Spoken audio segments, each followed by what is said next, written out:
Të dashur teleshikues të televizionit të shqiptarëve të Amerikës.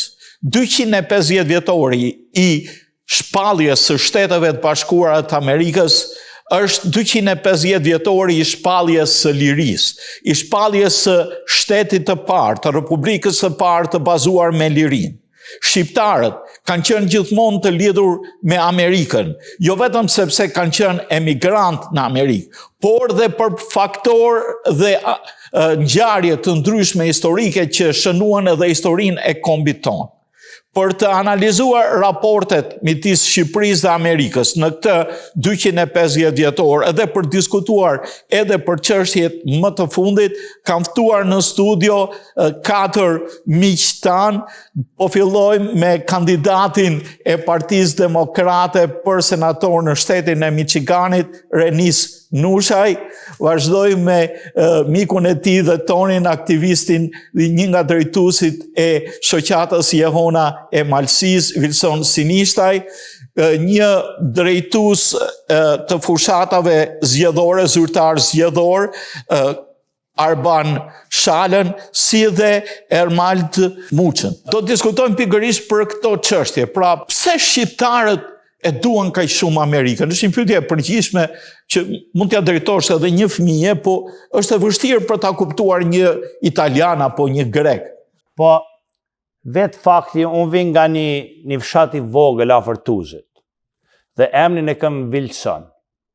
Vërtet, baba im ka jetuar në Shtetet Evropiane herët, po Wilson është për fal Woodrow Wilson, që në konferencën e Parisit le mas saj, rreth kohën e luftës parë botërore, ndaloi çoptimin e Shqipënisë që ishte bë me traktatin e si quhet sekret Londrës. Prandaj, në fillimin e shekullit 20, Shqipëria gjendet pa miq. Me thyrjen e Austro-Hungarisë mbetet e vetën me gjitha fuqitë e mëdha dhe fëqinjit që lakmonin dhe bënin tregtim me trojet e saj. Shqipëria, edhe pse meti e përgjithshme, mbijetoi si shtet fal Shteteve të Bashkuara të Amerikës, fal principit lirisë që ajo ka. Prandaj besoj që edhe më vonë kuptohet me ndihmën që na ban edhe në Kosovë, edhe në integrimet perëndimore, por fillimisht besoj se çdo shqiptar e njeh shumë mirë vlerën që Amerika bëri në një kohë kur Shqipëria ishte për mos qenë. Dhe fal administratës amerikane të aso kohe, u pranua edhe në League of Nations, u pranua si shtet i pambarur me territor gjysmak, po prap, po thuaj se ata kemi edhe sot. Prandaj, besoj se kjo afërsia e shtetit shqiptar shkon më shumë se një shekull, fillimisht, por forcohet shumë në pas vitit 91 që na ndihmojnë me mbijetua, në vitin 99 që na ndihmojnë të mbijetuar një sulm që kishim nda Serbët në Kosovë, na njohin shtetin dhe na mundsojnë shtetin e Kosovës vitin 2008 dhe vazhdimisht punojnë që kjo aleancë ndoshta e pa barabartë, por shumë e vlefshme për ne si shqiptarët, kuptohet vlerë ka edhe për amerikanët, sepse shtetet nuk bajnë diplomaci pa qëllime strategjike. Po tash do më thuash një kuriozitet ndoshta, si babai jot të pagzoj ty Wilson? Po, babai im ka jetuar në shtetin e Austrisë për gjatë kohë para se kom lind vet, diku afro 8 vjetësh, por ajo historia e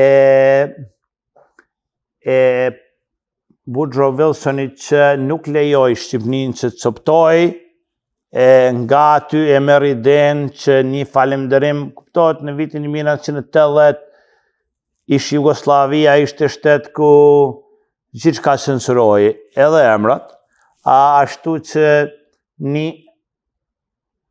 një kujtim që do të ta mbatet e brezët e ri, sepse aleati i duhej të ishte Amerika. Sepse ajo, dhe vetëm ajo, na ndihmoj që të mbijetojnë, sepse mbas luftës së dytë botërore, Austro-Hungaria u shkatërrua dhe ne mbetëm pa miq. Francezët dhe anglezët kishin një alas strategjik që ishte Greqia që lakmonte të merrte territoret e gjysmës Shqipërisë. Ishin shumë në rregull që Rusisë dhe sateliteve e tyre t'ia falim gjysmën tjetër, prandaj nuk kishte qenë Amerika dhe Woodrow Wilson, zorë se kishin parë shtet. Renis, tash takon ty ta mbrosh Wilsonin si demokrat, si president demokrat, por dhe si pro-shqiptar. Faleminderit. Unë dhe Wilsoni kemi shkuar në një shkollë, jo kemi shkuar në një shkollë, por kemi një trajnim, kemi pasur një klasat, një profesor. Kështu që unë teknikisht nuk kam asnjë gjë për të shtuar çfarë tha Wilsoni, përkundrazi. Thjesht do i vej pikë dhe do them kaq, jam dakord. Jam dakord me parafolsin. Do thosha vetëm do bëja një shtesë në aspektin personal. Lexova një libër para sa kohësh, edhe në fakt s'm kujtohet emri i autorës, por kishte një shprehje shumë interesante për mua, që thoshte, shtëpia është vendi kur shkojmë dhe nuk duam më të arratisemi që aty. Edhe për ne si shqiptar, në emigracion, kam përshtypjen që ajo vlen shumë, edhe si shprehje na rri shumë për hir. Për arsye se që gjithë kemi lënë Shqipërinë, kemi ardhur këtu. Edhe ky është ai vend nga i cili nuk na është dashur më nevoja për të ikur për këtu, përkundrazi. Edhe ajo reflekton shumë gjëra, por reflekton një nga ato realitetet bazë të këtij vendi, të kësaj Amerike, ku na ka mirëpritur. E kemi bërë pjesë jetës tonë, është jeta jonë, është jeta familjeve tona, fëmijëve tanë, edhe në fund fare reflekton ato vlerat e kombit, ato vlerat në fillimin e Amerikës, që mbeten vërtet sot pas 250 vjetësh. Edhe janë të njëjtat vlera me cilat Woodrow Wilson punoi gjatë konferencës në mënyrë që të arrinte atë realitetin shqiptar të mbronte trojet tona. Dhe që e kemi dhe në sot si shqiptar individual, por edhe si komunitet kësaj dite. Një nga pikat kryesore, se natyrisht do të fillojmë tek Wilsoni, edhe tek historia e përgjithshme e Amerikës që bazohet tek liria e individit, liria për të shprehur, liria për të zgjedhur. Kjo gjë i ka munguar shqiptarëve.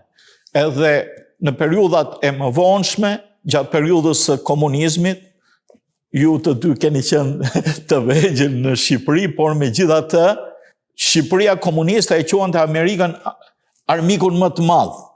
Karikaturat më të mëdha bëheshin kundër Amerikës dhe kur erdhi puna, shqiptarët përsëri vazhdonin edhe e donin Amerikën. Si e shpjegoni? Fare thjeshtë, është në natyrën humane, ne duam të jemi të lirë, të jetojmë, të shikojmë ëndrat të jenë realitet, edhe po të shikosh në gjithë botën është e fraza e famshme, ëndra amerikane. Edhe ne ku kemi ardhur këtu në Amerikë që në ëndra amerikane, po me thënë drejtën, nuk është thjesht ëndër, është realitet. Pse mund ta themi, më fal, ju jeni demokrat, po do marr një shprehje një presidenti republikan, Ronald Reagan, si tha. Unë kam pas fatin, kam punuar në Kinë, kam kaluar shumë kohë në Kinë, kam pas fatin të shkoj në Francë, punoj shumë kohë, në Gjermani, e kudo. Edhe gjithmonë më kujtohet shprehja e tij. Mund të shkosh në Kinë, por kur nuk mund të thuash vetes që jam kinez. Mund të shkosh në Francë, kur nuk mund të thuash vetes që jam francez. Biles mësova edhe një gjë të bukur atje.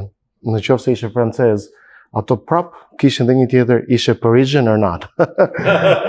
Kurse kur je këtu në Amerikë, mund të thuash vetes jam amerikan. Do të thënë, kjo është ajo gjë e bukur që ka sjellë Amerika dhe për ne shqiptarët ndoshta ka krijuar edhe përveç çfarë na ka mbrojtur Amerika në vite më përpara, por na ka sjellë edhe atë harmonizimin, sepse është ajo ëndra e të qenit lirë, e të qenit të kesh mundësinë që të jesh një sukses i vërtet ose një dështim i vërtet, ta kesh në dorën tënde çfarë do zgjidhet bosh, edhe këtë ne ka bërë Amerika. Ti më ke thënë tash, po vazhdoj pyetjet se më kujtohen për secilin që ke ardhur në moshën e vogël këtu. 15 vjeç. 15 vjeç. 15 vjeç. Edhe Ernisi ka 17. Edhe unë 16. Edhe ti 16. 19. Tash a mendoni se keni realizuar një farë mënyrë ëndrën amerikane? Secili prej jush, sipas fushës vet. Patjetër. Çfarë është ëndra amerikane? Për mua të paktën, ëndra amerikane për mua është ajo liria që e ke në dorën tënde, ku do t'i edhe shapat, ku do të shkosh, edhe e kene durant tënde sa shumë do të arritësh. Edhe këtë e kemi arritur, besoj. Ernest, ëndra jote të bërë senator? Që ëndra të ke shumë ndaj asaj, po e kam përshtypjen që përgjigja është po, edhe përgjigja që do jepja pyetjes është në bazë, do të thonë që ëndrat amerikane edhe dëshirat tona në lidhje me atë aspekt në momentin kur ne hym në jetën amerikane, kam përshtypjen janë tilla që është punë vazhdim. Edhe është pikërisht ajo puna që bëjmë vazhdimisht në komunitetin tonë, në bizneset tona, në familjet tona, që jep përgjigjen pyetjes edhe që në një farë mënyrë rikristalizon mendjen e kujtdo se çfarë është ëndra amerikane. Me fjalë tjera, nuk mjafton thjesht që është një shkrim i shkruar diku para 250 vjetësh që neve ja shesim si filozofi politike, ideologjike, një kombi në mënyrë që ta bëjmë më të njerëzuar. Kjo është puna që bëjmë në mënyrë individuale dhe komunitare në vazhdimsi totale. Dhe në atë aspekt, dashur pa dashur, si do është jeta ime, të flas personalisht për veten time, jeta ime këtu në këtë vend edhe puna që kam bërë deri më sot e reflekton atë në mënyrë të përkryer dhe ajo është ka përshtypje përgjigje çdo shqiptari dhe e secilit prej nesh këtu në këtë panel.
Okej, po tash mosja për fjalën tjetër. Urdo. Fillimisht, besoj e që ata që na ngrënë ne shqiptarë është që në besimin tem Shtetet e Bashkuara të Amerikës janë i vetmi shtet i organizuar mbi drejtën individuale, kurse shtetet tjera janë të organizuara mbi drejtat kolektive. Shikimi në atë aspekt mund të jetë i vogël sepse drejta është e drejtë, po këtu shteti, qeveria, kushtetuta, shpallja e pavarësisht fillimisht i jep drejtën secilit me kënë i lirt. Dhe në kushtetut kufizohet shteti aty ku nuk mund t'i kufizoj drejtën. Unë kam ardhur prej një treve shqiptare të okupuar në Malzi në një kohë shumë, në vitin 97 në një kohë luftëve në ish Jugosllavi, ku nuk kam pas drejtën e flamurit. Nuk kam pas, po thuj, as drejtën e gjuhës dhe shumë pak drejta. Dhe vinë në një vend që në makinën e parë që kam ble, kam vu një flamur shumë të madh shqiptar, që me kohën e kam vlerësua se vetëm njerëzit që vite Amerikanit thot, a mund të marrë edhe unë se më pëlqen si duket, se nuk e din se çka është, por nuk i pengon askujt. E drejta individuale që na jepet këtu në këtë shtet, besoj që e ban këtë American Dream varur nga ti. Në qoftë se ti ke mundësi dhe dëshirë që të angazhohesh në të boshme, ajo ëndra në qoftë se ke një ëndër realistike, besoj që i hapet secilit. Kuptohet për mua, kam një familje shtosh dhe ajo që është kryesorja, prandaj ëndra është shumë e lehtë me u arrit, por mundësit me u angazhua në çdo spekër të shti, besoj që shumë pak janë shtete në botë që renisi, moj me u ba një ndër shumë pak senator që ka Michigani që besoj do të behet, kuptohet që ose ne shqiptarët do përkrahim gjatë fushatës tina, por nuk mund të behet në Francë dhe në Gjermani. Merë shumë kohë, merë gjenerata, sepse imigranti ose dikush i ardhur nga jashtë shikohet me një syn tjetër, kurse në Shtetet e Bashkuara të Amerikës ky është shtet nga emigrantët. Është shtet që të vetmi nevojë që ti jesh pjesë e tij ka që ti jesh i dedikuar të ajo proposition që është deklarata e pavarësisë amerikane. Të gjithë njerëzit janë të lirë dhe nëse ti beson, aty mundesh mu bë amerikan. I amerikan, plotësisht amerikan. Sa duhesh me qenë amerikan, se dikush edhe nuk ka dëshirë, po mundësia të jepet. Prandaj besoj që është i pakrahasueshëm në këtë aspekt. Natyrisht Amerika konsiderohet si melting pot, si që në Kazani që përzien komunitetet, por nuk të heq mundësin për të qenë vetvetja. Vetë prania e këtij televizioni për mbi 25 vite tregon që media në gjuhën e një komuniteti është e lejueshme, dhe mbështetet.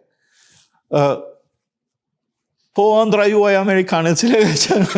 Me thënë drejtën, nuk e kam pas, unë anglishtën e kam pas bezdi. Ëndra ime ka qenë shkoja në Itali, të marrë universitetin atje dhe pasaj të shkoja në Shqipëri. Por zotit çon atje ku ti nuk ke qepë. Dhe mu më ka radhë të ri amerikane dhe ka marrë të 9 vjeç, pastaj në universitet dhe mbaj mend mbas 5 vjetësh me green card tu bëhesh me pasaport. Dhe me pasaportën aty unë kisha dhe flyer, një flyer që tregonte drejtat e tuaja dhe responsibilities tuaja. Po. Dhe çfarë mu më preku ishte që ti tani ke përgjegjësi edhe je patriot nëse ti voton. Dhe unë mendoja, unë kam qenë 19 vjetë në Shqipëri, asnjëherë njeri nuk ka thënë që të shkoj të votoj. Ose po thoje që të shkoj të votoj, njerëzit të thonë ky është budall, pse merret me këto gjëra. Kurse në Amerikë ti sa e merr pasaportën, këta duan që ti të jesh një qytetar aktiv. ta ndjekësh politikën, të jesh aktiv, sepse ajo është the most American thing. Dhe lidhje me komunitetet ndryshme, këtu mund të jenë deri 200 milion shtete, tipe njerëzish që jetojnë së bashku në harmoni. Jetojnë së bashku në harmoni sepse këtu është, siç ka thënë John Adams, Republic of Laws, not of people. Republic of Laws, not Republic of people. Se nuk ka rëndësi se kush është personi ke një institucion. Ka rëndësi që janë ligjet dhe ato zbatohen no matter what. Prandaj secili këtu me talentin që ka, me mundin që ka, mund të arrijë majat. Arban, ju jeni një zyrtar zgjedhor, po me sa di në bisedat paraprake, si mik, kemi marrë vesh që ke kontribuar me sugjerime edhe në Shqipëri edhe në Kosovë për të mundësuar një votim të drejtë dhe të sigurt. Çfarë mund të shtosh në lidhje me këtë, me që erdhi fjala? Shqipëria ka shumë çfarë mësojnë nga Amerika. Dhe një nga fushat që Shqipëria dështon, failed, edhe Kosova, është fusha e zgjedhjeve. Atje ndodhen shumë manipulime, shumë vjedhje, me qindra mijëra vota manipulohen, vidhen, dhe Amerika këtë probleme ka zgjidh. Për shembull këtu, skaneri e numëron votën. Kishim më recently në Kosovë u arrestuan 120 veta numërus në janar, sepse kishin manipulu rezultatet e votimeve. Ti kishe votuar për dikë, ai e ka shënuar për dikë tjetër. 120 veta janë arrestuar dhe janë futur në burg. Në Kosovë. Në Shqipëri, vjedhja është akoma më galopante, por nuk del në sipërfaqe, sepse partitë duan ta mbajnë ulur, që mos të bëhet publike. Kurse nga që Kosovë ka më shumë competition, kjo del. Dhe ne kemi çuar propozim që ta marrin sistemin amerikan të votimit, që është më cost effective, i kursen para atyre, i kursen kohë, është faster, është World Democracy Standard, standard i botës demokratike. Kemi pas shumë sukses në Kosovë, sepse ato fatmirësisht janë më pro ndërtimit shtetit, dhe në Shqipëri kemi pas sukses, por ka pengesa. Ka pengesa, por prap kemi sukses. Prap po ecim përpara. Për të gjithë kjo pyetja tjetër, ti përmende Kosovën. Për të gjithë shqiptarët, heroi i Kosovës është presidenti Bill Clinton, i cili dha miratimin për sulmin e NATO-s ndaj objektivave serbe që bëri të mundur çlirimin edhe më tej pavarësimin e Kosovës. Prenis, si demokratash, si mendojnë për presidentin Clinton? Për gjithë shqiptarët mendojnë mirë, po në këtë rast ka përshtypjen që ato presidente e marrim, e kemi të afërt për gjithë të arsye që sapo thotë edhe juve, ose mos për punën e historisë së Kosovës. Normalisht ai krijoi oportunitetin që të kesh një shtet dytë shqiptar. Detyrimisht vlera e tij është e pamohueshme, prandaj edhe ja kanë nxjerr lapidarët çdo qoshe të Republikës, janë ndej nga Kosova dhe ndej nga anët tona në Shqipëri. Edhe me të drejtë, kontributi është i mahnitshëm, për neve ishte diçka absolutisht e nevojshme.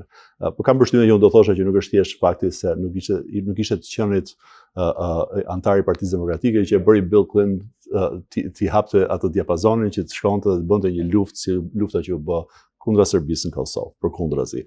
Ishte të qenit amerikan dhe të qenit një vizioni që në botë kuptimin amerikan nuk është e pranueshme që të kishim genocid në mes të Evropës në shekullin e 20, në fund shekullit 20. Detyrimisht ajo është diçka që çdo shqiptar e mbështeti, vazhdon ta mbështesë dhe mbështesin në të ardhmen. Edhe thjesht dëshira ime është në këtë mes të përfitoj sado pak nga ajo dhe them që duke pasur parasysh se çfarë bëjnë demokratët për Shqipërinë, imagjino sa do bëjë një demokrat shqiptar për shqiptarët këtu. Kaq. Mirë, po lem këtu, po megjithatë raporti midis shqiptarëve dhe Amerikës është më tepër më shumë emocional se sa strategjik, mendoj, sepse Shqipëria është një vend i vogël në Ballkan, pavarësisht, do flasim prapë për problemin e Kosovës dhe të Malit të Zi. Si shpjegohet që është kaq emocional? Nuk gjen një shqiptar që thot një fjalë të keqe për Amerikën, edhe do ndalim edhe tek momentet e fundit për t'i dhënë një sqarim situatës. Po është një listë e zgjerë, në qoftë se tash një shekull e gjysmë, kur pjesërisht dhe kohërisht ne kemi pas liri, jo të boshme, po aq sa kem pas, aleati kryesor ka qenë Shtetet e Bashkuara të Amerikës. Kjo nuk është diçka që e lidh me një interes të një administrate me një administrat tjetër, sepse mund ta shikosh qysh në administratën e Bushit Senior dhe deri sot kjo lidhje strategjike është direkte dhe ekziston. Herë më shumë, herë më pak, po ashtu ishte edhe gjendja dhe nevoja. Mos harrojmë se edhe administrata që pason atë Clinton e njofti Kosovën si të pavarur. Vërtet jo e njofti, po e bëri, e shtyri. E shpalli pavarur, futi Shqipërinë në NATO. Pavarur sepse atë fuqi ka Shtetet e Bashkuara të Amerikës. Nëse ata vendosin që një gjë ta bëjnë, evropianët duhet t'i marrin mbrapa, pothuajse gjithmonë. Prandaj nuk ka si shqiptari të thonë se Amerika nuk është aleat, sepse është një fabrikim që nuk ka kurfar sensit. Ne e provuam për më shumë se 50 vite, që është në vitin 39 dhe 91, pa ai ishte një sistem që na bëri ne të punonim kundër vetes. Prandaj besoj që koha atyre u ka mbaruar për fat mirë. Gjithmonë besoj se Shqipëria do jetë pro Amerikës, sepse është vllai i madh Amerika. Por në të njëjtën kohë besoj gjithashtu që politika e sotme shqiptare e përdor Amerikën në mënyra të llatarshme, të frikshme. Do të thotë sikur nga të dyja anët, si e djathta dhe e majta shqiptare e përdorin në ekstreme për të fituar votën popullore shqiptare. Flasim Partinë Demokratike Shqiptare, Trump. Flasim për Partinë Socialiste, derisa përpara Trump kishte presidencin, ishte lloj komentesh kundër si qyshtek. Flasim sot është një komplet klim ndryshe. Unë besoj politika shqiptare duhet anashkaloj pak të kaq involvement që është për politikën amerikane. Pse? Sepse duhet jetë më e fokusuar brenda përmendave të vet. Shqipëria gjithmonë do jetë pro Amerikës, dhe Amerika gjithmonë do jetë ai vllai i madh. Pa rëndësi ka cila frymë politike e drejton Amerikën. Amerika është një shtet që ecën në shina, nuk ka nevojë kjo politika e majtës e djathtë siç është Shqipëria. Besoj se duhet ta ndajmë çik për këtë.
Arvan, duke vazhduar këtë ide, a mendon se klasa politike shqiptare ka një farë kompleks inferioriteti nga Shteteve të Bashkuara?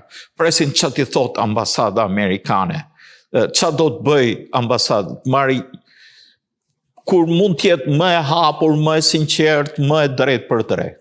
Ajo nuk besoj se është dhe nuk duhet jetë, edhe në qoftë se pesha e ambasadës amerikane është kaq e madhe në Shqipëri, nuk është faj ambasadës, është faj politikës shqiptare, që nuk e bën punën që është zgjedhur për të bërë si duhet, dhe si një arbitër ose si një judge kanë ambasadën ku të dyja palët ankohen. Qoftë në vende tjera, ambasadori amerikan nuk njihet fare. Po të shkosh vende tjera të vogla, BE ose jashtë BE-s, ambasadori amerikan është si një ambasador i çdo vendi tjetër. Shqipëria japin rolin e guvernatorit pa qenë. Ja japin sepse ato nuk marrin anën e drejtë. Ambasada amerikane hyn vetëm kur drejtat e shumicës shqiptare shtypen, ato detyrohen të hynë, sepse Shqipëria është një aleat i Amerikës. Amerika, të dyja partitë, si Republican, si Democrat, jashtë kanë qëllime që t'i suportojnë aleatët dhe që aleatët jetë të fuqishëm ekonomikisht, që mos t'jenë pre e lobit sferës ruse edhe kineze. Sa më e fortë jetë një aleat i Amerikës, aq më në interes të Amerikës është. Prandaj është kjo vëmendje e Departamentit të Shtetit dhe ambasadës që Shqipëria të ecë në drejtimin evropian dhe mos bëhet kaos, mos bëhet pre e bandave, lobëve ruse, kineze.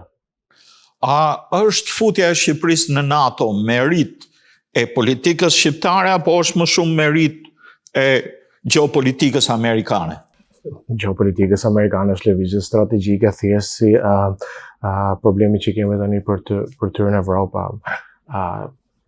Politika shqiptare është një politikë e të djeshmës, faktikisht, mendoj unë të paktën këto 35 vjet të fundit, jetojnë me një demokraci të mykur, jo në një demokraci që është tamam demokraci.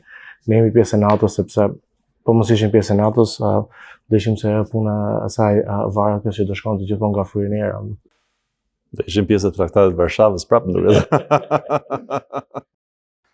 Vetë mendoj se mangësit kryesore për moment, për pahin politikë në brendshme shteteve shqiptare është për diçka që na thakon ne si diasporë të kritikojmë, që zyret e ambasadave të shtetit shqiptar dhe të Kosovës janë pothuaj inexistente. Ato kapacitete që kanë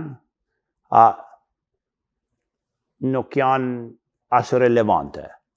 Kapacitetet që mund t'i kenë janë jo vetëm të bollshme, por janë kapacitetet që kishin me mujë me e vun shtetet shqiptare në një pozitë shumë më të mirë se janë këtu në Shtetet e Bashkuara të Amerikës, po edhe në elitën globale relevante, do më tha kudo që ka power, si më thanë, sepse kjo diasporë është e mirë konektume, është me një forcë të bollshme që me mujë me i ndihmua këto relacione ku është nevoja, sepse edhe pse ka disa investime mund të ketë më shumë, se Shqipëria dhe Kosova mund dhe duhet të jenë relevante në gjeostrategjinë amerikane, por ajo kërkon lobim, ka kërkuar lobim edhe atëherë ku është kyç Wilson e administrata amerikane para vitit 1930 te Konica e te Noli e të tjerë, po edhe sot, po pavarësisht sa herë kem kërkuar unë personalisht, po edhe tjerë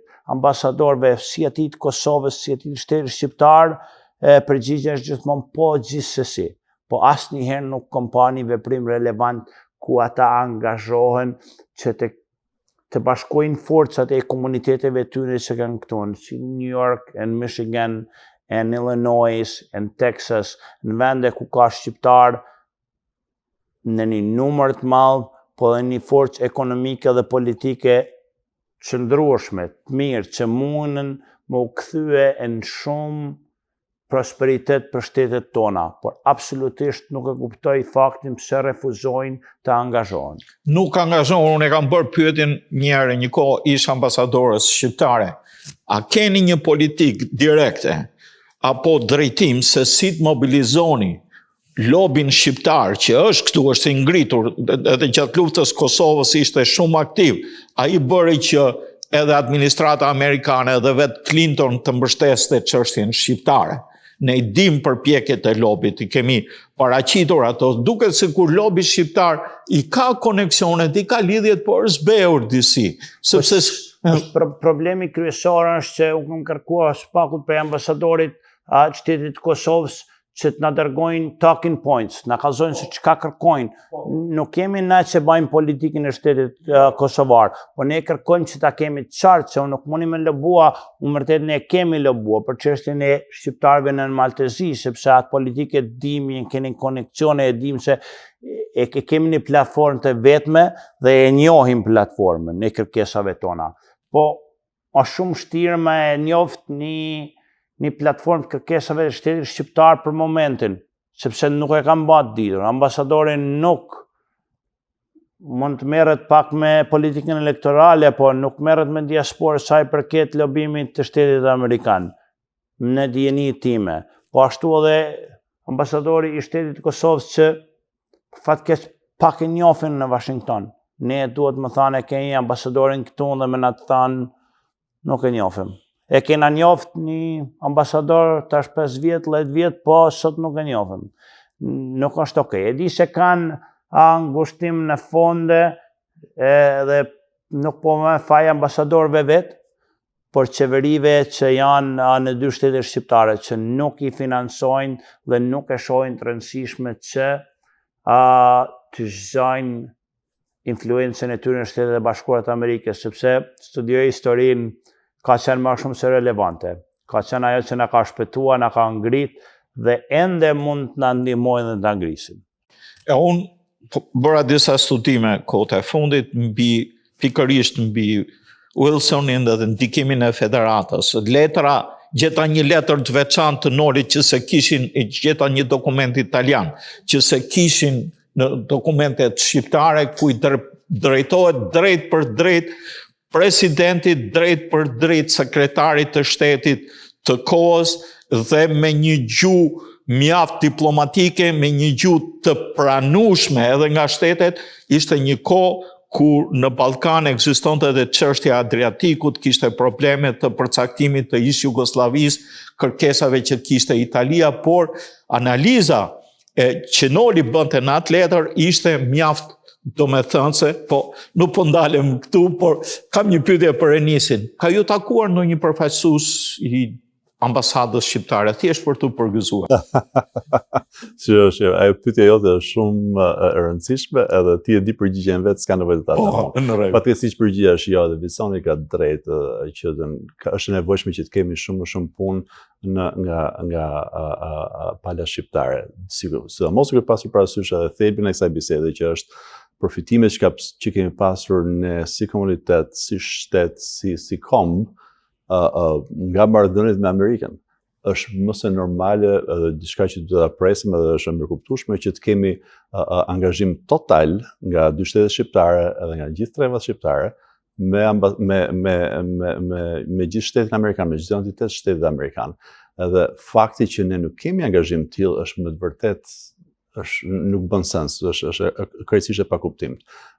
Gjithsesi unë gjithmonë nga natyra jo se do vëm fajin vetes, po do shikojmë gjithmonë ke vetja. Unë jam gjithmonë një opinionit që nëse mendojmë që jemi aq të aftë sa që mendojmë që të gjithë që jemi, nëse mendojmë që jemi të gjithë aq zgjuar, aq të arritur, aq me mundësi për të arritur në ato gjëra që duhet të arrijmë në të ardhmen, ne duhet të bëjmë punën tonë në mënyrë që në një farë mënyrë dashur pa dashur të joshim edhe këto entitetet shqiptare që të na vinë dhe na përkrahin në këto sipërmarrje që kemi.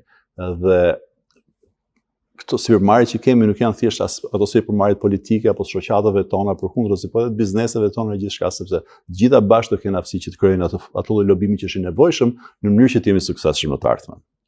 Unë mendoj se po flasim për lobimin këtu dhe lobimi ka qenë veçoria shqiptare për sa i përket luftës Kosovës, ka rënë disi tempi megjithatë ekziston, por ka ardhur koha edhe ju jeni në fushat që shqiptarët jo vetëm të lobojnë për të zgjedhur miqtan amerikan, por edhe të zgjedhin shqiptarët.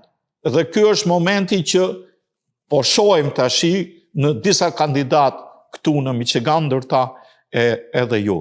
Megjithatë po i kthem Wilsonit në një bisedë paraprake që patëm, u përmend zonja McLean që është kryetare e Kaukuzit shqiptar për një ndihmë që ju i kërkuat në lidhje me qëndrimin e qeverisë së Malit të Zi. A mund të sqaroni disi? Të kthehemi mrapa, ishte një kohë vendime rëndësishme për shqiptarët në Mal të Zi, para se një numër i konsiderueshëm i shqiptarëve nga origjinë nga Malësia të kthehen për votime në vitin 2023, kërkuam disa ndihmë logjistike, i farë garancie të shtetit amerikan se zgjidhjet do mbahen në kuadër me lizin parapraks dhe pa intervenime të shtetit malazez. Shumë rrallë politikanët i mbajmë premtimet gjitha që i thonë, për ata dhe është koha që të zgjedhin politikanët tonë, shqiptar, por Lisa McLean është një politikane që kalon përtej asaj që premton dhe është një mike e vërtet e shqiptarëve, ka dhe tjerë miq në Kongres dhe në Senat. Lobimi i shqiptarëve në mënyrë individuale është shumë aktiv, kemi shumë miq kolektivisht të gjithë, por nuk kemi strategji se si dhe çka të lobojmë. Nuk zhvillohet shteti pa një strategji afatgjate që nuk mbaret as nga një kryeministër, as nga një qeveri, as nga majta, as nga ndjata. Për fatkeq vetë nuk besoj se kemi. Duhet të kemi, shpresoj ta kemi, por për momentin mungon.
Kalojmë tek një çështje e kohëve të fundit. Domethënë, pak a shumë çështja e protestave në Shqipëri, Arbani dhe Erioli ishin organizatorët një proteste këtu në Michigan.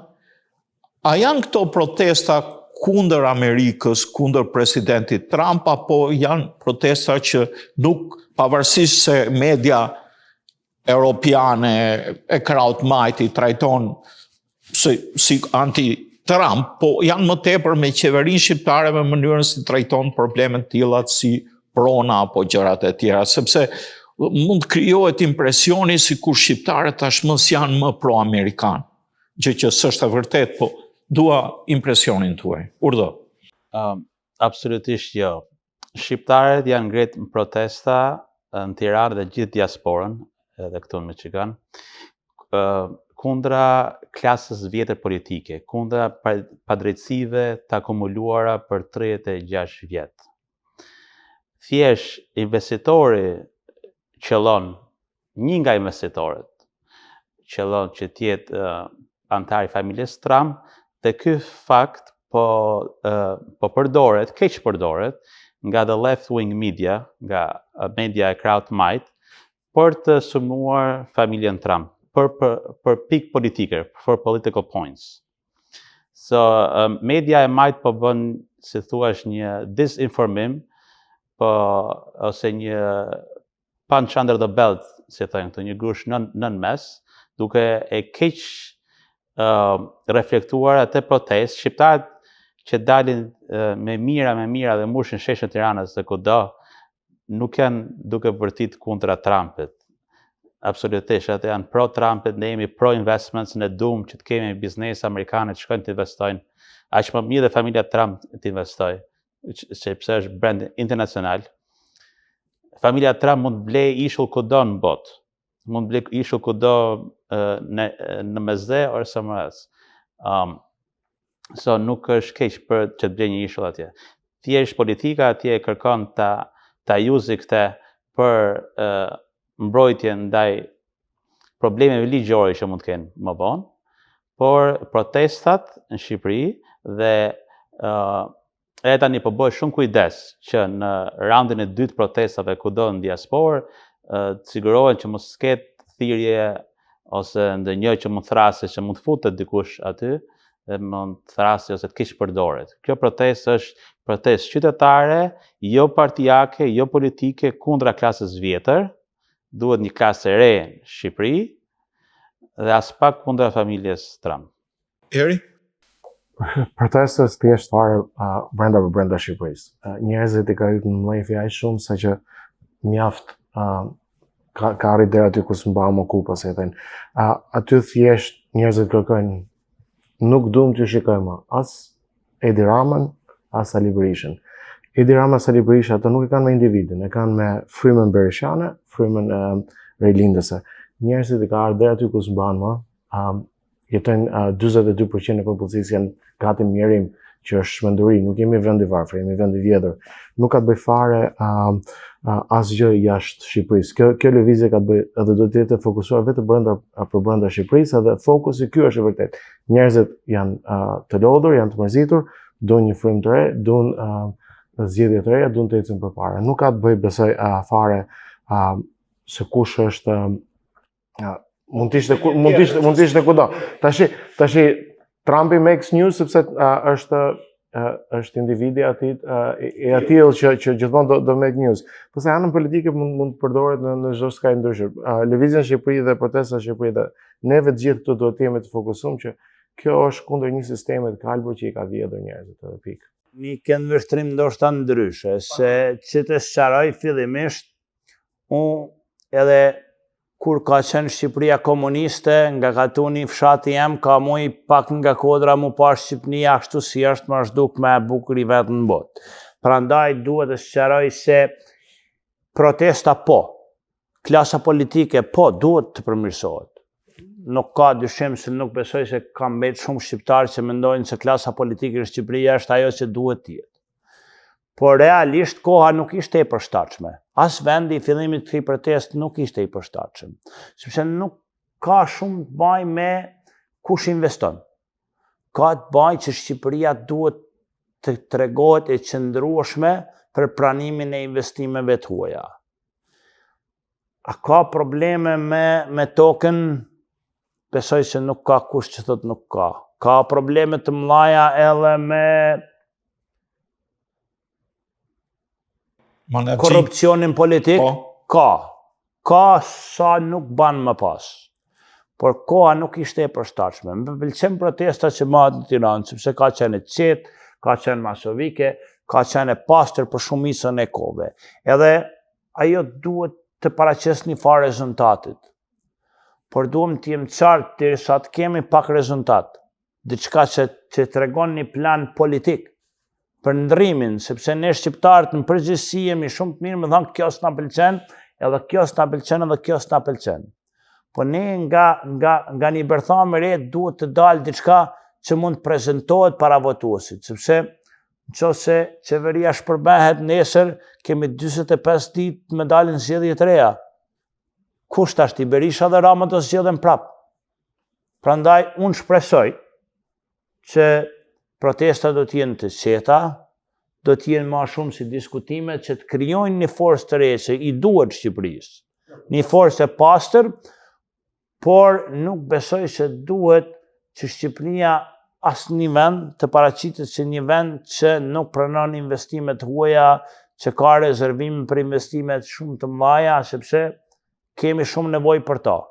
Ashtu mendoj unë. Protesta shumë herët për të, protesta shumë herët ndoshta për të arritur këto pikat kryesore politike, biles politika e vjetër këtu e ka atë avantazhin atë që kërkon këtë gjë që ditë navigoj. Njerëzit janë vërtet të lodhur. Pse? Çfarë do të thotë kjo? Për shembull, të jetosh në Tiranë, edhe të jesh një çift i ri, edhe mos kesh dot mundësi të blesh një apartament, një hyrje. Edhe je në një qytet që ke mbi 50.000 apartamente boshe, dhe që do të thotë është shmenduri. Jetoj në një vend që është lavatriçe e pastrimit parave. Do të thonë, jetoj në një vend që politika e 2008-s i ka mbyll komplet duart, gjithë dyert popullit, edhe nuk kem të drejti as andaj as sepse çdo ligj, çdo veprim bëhet mbas dorë të mbyllura. Kjo është edhe diferenca që ne po flisim që pari, kjo ëndra amerikane që ne kemi jetojmë edhe dumshëm, sepse këtu ne jemi diferenca. Në qoftë se ne për shembull do të japim votën zotërisë, do japim votën sepse ai na vjen me një vizion, na vjen me një diçka konkrete dhe ne kemi mundësinë që të navigojmë. Atje kushdo që flet e kushdo që del nga të dy palët është e kot. Njerëzit aty biles ajo protesta, shiko, duhet të heqim fjalë të bukura nga herë. Edhe duhet të flasim pa doreza. Shiko, kjo protestë duhet të ecë më përpara. Duhet të edhe po u thy një xham, nuk është në këtë të madhen fare, nuk është asgjë se u thy një xham i kryeministrisë, është asgjë. Kjo duhet ndrohet, kjo klasë politike duhet ikin, këto njerëz duhet ikin. Nëse nuk ikin, nëse nuk ka ndryshime rrënjësore, kjo do vazhdoj. Ne po flasim tani, po del ana politike dhe thot, ha me ja se do i shikojmë këto ligje, do i ndrojmë çik, shua njerëzit. Jo, njerëzit po thënë, nuk ju duam më. Në fjalë nuk ju duam më, as juve, as të PD-s, as të PS-s. Këtë, prandaj ky popull po del. Po shkojnë gati 1 milion veta që po dalin protestë. Edi Rama thot, un kam 800.000 vota, nuk i ul, nuk e jap dorëheqjen. Të njëjtën gjë ka bërë Sali Berisha në 97-ën. Nuk është mirë 97-a të kthehet përsëri. Sepse në 97-a që ishte Sali Berisha nga pushteti, u ngrejt populli edhe u bë rrumoj. Edhe Edi Rama aty po shkon me atë që nuk e jep dorëheqjen, nuk e lëshon pushtetin, po nuk u ngrejt populli më shumë. E keqja politikës shqiptare është sepse nuk lëvizin duan ta marrin atë kulturën për veten vet, sepse po lëvizën bien shumë poshtë grafiku. Nuk them se protestat nuk duhet të vazhdoj. Besoj që protesta dhe drejta e protestës është elementare. Unë shpresoj se kjo protestë do të ketë rezultate pozitive. Po mendoj unë, duke shikuar gjitha, jo vetëm rajonale, po dhe globale, kur ka pas protesta dhe revolucione, duhet qartë, sepse shpesh protestat nga njerëzit që mendojnë mirë, që janë ngopur, merren dhe keq përdoren nga pjesë të ndryshme të politikës, shpallur, publike apo jo. Shpresoj, unë nuk jam aq i njoftuar me protestën në Tiranë, nuk e di se nuk e di se ka dalë në një farë rezultatit kërkesave, shpresoj se po. Kam ndëgjuar, kuptohet se lajmet i lexoj edhe unë, po nuk di fakte specifike. Unë shpresoj se protesta vazhdon, sepse edhe qeveria të përmirësohet, edhe dalin një më mirë, edhe të rrezohet, politika nuk është relevante dhe nuk është e rëndësishme. Po investimet dhe turizmi janë. Ashtu mendoj unë. Ideja ishte, domethënë se e lidhëm me Amerikën, na ka influencuar, ka ndryshuar ndonjë gjë në marrëdhënien Shqipëri-Amerikë me ardhjen e presidentit Trump? Për çdo administratë mund të ndërnojnë një pjesë e vogël, po tash para se me ardhi i shikova herë dhe i shikova marrëdhëniet dhe investimi i shtetit amerikan në cyber security vazhdon, në bujqësi vazhdon, në marrëdhënie ushtarake vazhdon deri më 2030 spakut tani nuk ka kurrë ndryshim faktik që kam gjetur unë, domethënë nuk shoh se Duhet vazhdoj dhe nxjerrje. Mund të mendoni gjithse cili për ju që të ketë Shqipëria ndonjëherë ndonjë orientim jo pro-amerikan, si në kohën e komunizmit që u bë pro-sovjetik. A ka e imagjinon kush një situatë të tillë? Jemi vend antar i NATO-s, ne kemi kaluar është për mendimin tim është shikosh mbrapa, të kthesh mbrapa shumë është diçka që s'do ndodhi kurrë. Edhe është i vetmi shtet i Ballkanit Perëndimor ku Rusia nuk ka asnjë influencë. Është vendi në Ballkanin Perëndimor ku Kina ka më pakut influencë. Domethënë gjitha shtetet rreth kanë influencë edhe ruse edhe kineze të bollshme, pothuaj të fortë, kurse Shqipëria është i vetmi shtet që ka influenca perëndimore në përgjithësi. Tash nuk po flas për politikanët, që ata mund të kenë influenca nga kudo, po shteti si shtet, ekonomia si ekonomi. Erdhi pyetja e fundit, përgjigja është thjesht me një fjali. Gjithse cili për ju do thot një fjali, nëse do duhet të përmbledhni me një fjali arsyen pse shqiptarët janë ndër popujt më pro-amerikan në Evropë, cila është arsyeja? Po fillojmë me që emri është me A.